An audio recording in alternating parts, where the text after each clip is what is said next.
We started growing herbal leys probably about 8 years ago. It was initially with the mid-tier. We started to try them before we went in with the mid-tier application. We use them now in a 5 and 2 rotation. 5 years legume and herbage sward followed by 2 years of cereal. What we'd like to do is build up the soil fertility over that 5-year period and then cash a little bit of the interest out over that 2-year arable crop, so it allows us to grow sort of very low input arable crops. The legume and herbs really important for what we're doing on that front, because I don't like spending a lot of money on writing checks, so they allow us to, when we manage them correctly, we can build up a really good fertility with them.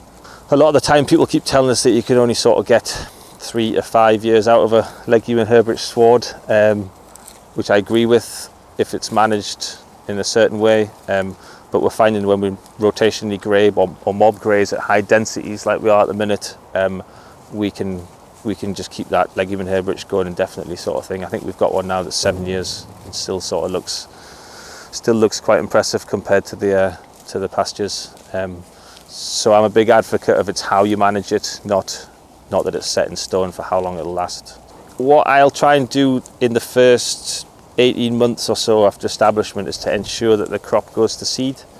So we want that to have a good seed bank in the bottom of what we want in there, rather than, there's thistles in there and stuff like that, but we don't really want them, so we want to let everything else go to seed, all the perennials that we're trying to keep in there year to year. So what we'll do is we'll give it a good long rest, let it go to seed, and we find that when we do make an error with the grazing and we expose a bit of soil or we leave something, what tends to come back is the plants we want, not the ones we don't. The biggest costs that we've got is re-establishing legume and herbage swards. So if we can cut that out, which we're managing to do at the minute, it's a big saving financially. The seed's expensive, drilling's expensive, and then the time out of production's expensive. So if we can avoid that with a structured grazing pattern, doesn't create too much effort on our behalf, it's got to be win-win everywhere there. So that's what we're trying to do.